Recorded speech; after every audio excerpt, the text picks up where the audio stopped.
എല്ലാവർക്കും സ്ട്രോബെറി ചാനലിലേക്ക് സ്വാഗതം. ഞാൻ നീനു. ഫെസ്റ്റിവൽസും സ്പെഷ്യൽ ഒക്കേഷൻസും അതുപോലെ സന്തോഷകരമായ ഏത് അവസരവുമായിക്കോട്ടെ മധുരം പങ്കുവയ്ക്കാതെ പൂർണ്ണതയിലെത്തുന്നില്ല. പെട്ടെന്ന് നമ്മളെല്ലാവരും തയ്യാറാക്കുന്ന മധുരം പായസമായിരിക്കും. ഇന്ന് ഞാനിവിടെ തയ്യാറാക്കുന്നതും ഒരു സ്പെഷ്യൽ ചൗരി പായസമാണ്. കുട്ടികൾക്കും മുതിർന്നവർക്കും ഒരേപോലെ ഇഷ്ടപ്പെടുന്ന ഈ പായസത്തിൽ സ്പെഷ്യൽ ഇൻഗ്രീഡിയൻസ് ചേർത്താണ് ഇന്ന് നിങ്ങളുടെ മുമ്പിൽ എത്തിക്കുന്നത്.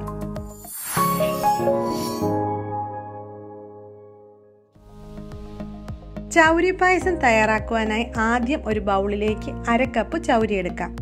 കുക്കറിലാണ് വേവിക്കാൻ പോകുന്നത്, അതുകൊണ്ട് കുതിരാനായി വെക്കുന്നില്ല. നല്ലതുപോലെ 2-3 തവണ കഴുകി വൃത്തിയാക്കാം.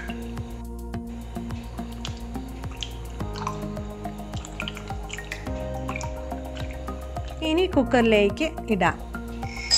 തമ്മിലൊട്ടി പോകാതിരിക്കാൻ കൂടുതൽ വെള്ളം ഒഴിക്കുക. 2 കപ്പ് വെള്ളം ഒഴിച്ചിട്ടുണ്ട്. ഇനി കുക്കർ അടച്ച് ഹൈ ഫ്ലെയിമിൽ ഒരു വിസിൽ വരുന്നത് വരെ വയ്ക്കണം. ഹൈ ഫ്ലെയിമിലിട്ട് ഒരു വിസിൽ വന്നു, അതിൻ്റെ പ്രഷർ പൂർണ്ണമായി പോയി. നമുക്ക് ഓപ്പൺ ചെയ്ത് നോക്കാം. ചൗരി ഇവിടെ ഒരു 90% വെന്തിട്ടുണ്ട്. ഇനി നമുക്ക് നന്നായിട്ട് വെള്ളം ഊറ്റിക്കളഞ്ഞ് ഒന്ന് ചെറുതായിട്ട് വാഷ് ചെയ്ത് മാറ്റി വയ്ക്കാം. ഇനി പായസത്തിലേക്ക് വറുത്ത് ചേർക്കേണ്ട കാഷ്യൂനട്ടും ഉണക്കമുന്തിരിയും വറുക്കാം. അതിനായി ഒരു പാൻ എടുത്ത് വയ്ക്കാം. പാൻ ചൂടായിട്ടുണ്ട്. ഇനി ഇതിലേക്ക് 2 ടേബിൾ സ്പൂൺ നെയ്യ് ചേർത്ത് കൊടുക്കാം.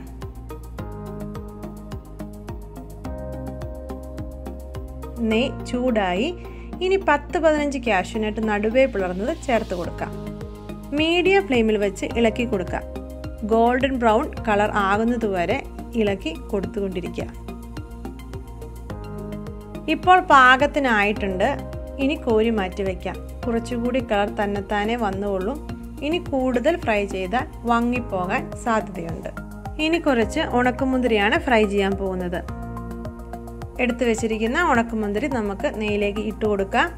കാഷ്യൂനട്ടിൻ്റെയും ഉണക്കമുന്തിരിയുടെയും ഒക്കെ അളവ് ഓരോരുത്തരുടെ ഇഷ്ടമനുസരിച്ച് ചേർക്കാവുന്നതാണ്. മീഡിയം ഫ്ലെയിമിൽ വെച്ചാണ് ഫ്രൈ ചെയ്യേണ്ടത്.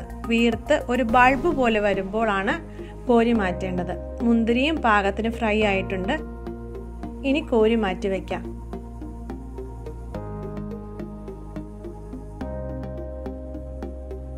ഇനി ഈ നെയ്യിൽ ചേർത്ത് കൊടുക്കേണ്ടത് 1/4 കപ്പ് ക്യാരറ്റ് ഗ്രേറ്റ് ചെയ്തതാണ്. നെയ്യിൽ ക്യാരറ്റ് ഗ്രേറ്റ് ചെയ്തത് വഴറ്റിയെടുക്കാം. ക്യാരറ്റ് കൂടുതൽ അളവിൽ ചേർത്താൽ പായസത്തിന് നല്ല ഓറഞ്ച് കളർ കിട്ടും. ഇവിടെ യെല്ലോ കളറിലാണ് പായസം തയ്യാറാക്കി എടുക്കുന്നത്, അതുകൊണ്ടാണ് 1/4 കപ്പ് ചേർത്ത് കൊടുക്കുന്നത്. പായസത്തിൽ ക്യാരറ്റ് ചേർത്താൽ പായസത്തിന് ടേസ്റ്റ് കുറയുവോ ടേസ്റ്റ് മാറ്റം വരുവോ ഒന്നും സംഭവിക്കില്ല കേട്ടോ. നല്ല രുചിയുള്ള പായസമാണ് നമ്മളിവിടെ തയ്യാറാക്കിക്കൊണ്ടിരിക്കുന്നത്. ഒരു 1/4 കപ്പ് വെള്ളവും കൂടി ചേർത്ത് നല്ലതുപോലെ മിക്സ് ചെയ്ത് ഒന്ന് മൂടി വെച്ച് കൊടുക്കാം. പച്ചച്ചുവ മാറുന്നത് വരെ ഒന്ന് വേവിച്ചെടുത്താൽ മതി. പെട്ടെന്ന് തന്നെ വെന്തു വരും. ഒഴിച്ചു കൊടുത്ത വെള്ളം വറ്റിക്കേണ്ട ആവശ്യമൊന്നുമില്ല, കാരണം ഇത് നല്ലതുപോലെ നമ്മൾ അരച്ചാണ് പായസത്തിലേക്ക് ചേർക്കാൻ പോകുന്നത്.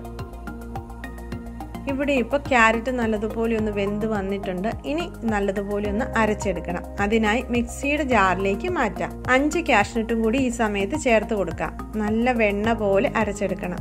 അരയ്ക്കുന്ന സമയത്ത് പാല് ചേർത്ത് കൊടുത്ത് അരച്ചെടുത്താൽ മതി. ഇത് നമുക്ക് അരച്ചെടുത്ത് മാറ്റി വെക്കാം. ഇനി 1/2 ലിറ്റർ പാൽ ഇതേ പാനിലേക്ക് ഒഴിച്ചു കൊടുക്കാം.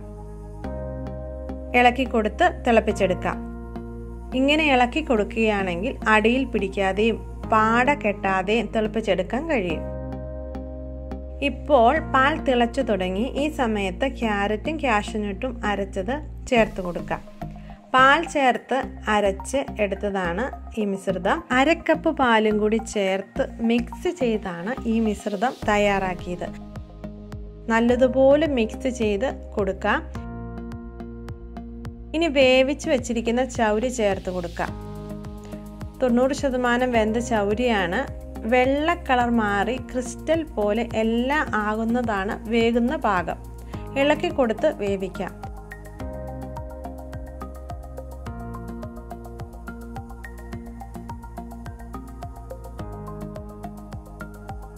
ചൗരി നല്ലതുപോലെ വെന്ത് വന്നിട്ടുണ്ട്. ഇനി ആവശ്യത്തിനുള്ള മധുരമാണ് ചേർക്കേണ്ടത്. 1/4 കപ്പ് കണ്ടൻസ്ഡ് മിൽക്ക് ചേർക്കുന്നുണ്ട്. അതുകൊണ്ട് ഇവിടെ ഇപ്പോൾ 1/4 കപ്പ് പഞ്ചസാര ആണ് ചേർത്ത് കൊടുക്കുന്നത്. നന്നായിട്ട് ഇളക്കി കൊടുക്കാം. കണ്ടൻസ്ഡ് മിൽക്ക് ചേർക്കാത്തവർക്ക് കൂടുതൽ പഞ്ചസാര ഇട്ട് കൊടുക്കാവുന്നതാണ്. പാൽ കുറച്ചുകൂടിയൊക്കെ കുറുകി വന്നിട്ടുണ്ട്. ഏകദേശ പരുവമായി. ഇനി നമുക്ക് ഒരു 1/4 ടീസ്പൂൺ ഏലക്കാപ്പൊടി കൂടി ചേർത്ത് കൊടുക്കാം. ഏലക്കാപ്പൊടിയുടെ ടേസ്റ്റ് പായസത്തിന് നോക്കി കൂടുതൽ വേണേലും ചേർത്ത് കൊടുക്കാവുന്നതാണ്. 1/4 കപ്പ് കണ്ടൻസ്ഡ് മിൽക്കും കൂടെ ചേർത്ത് നന്നായിട്ട് മിക്സ് ചെയ്യാം.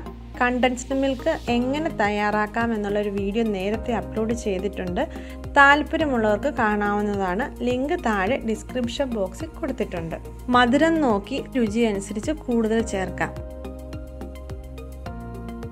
വളരെ രുചികരമായ ചൗരി പായസം ഇവിടെ തയ്യാറായി കഴിഞ്ഞു. വറുത്ത് കോരി വെച്ചിരിക്കുന്ന കാഷ്യൂനട്ടും ഉണക്കമുന്തിരിയും കൂടി ചേർത്ത് കൊടുത്ത് ഡെക്കറേറ്റ് ചെയ്യാം.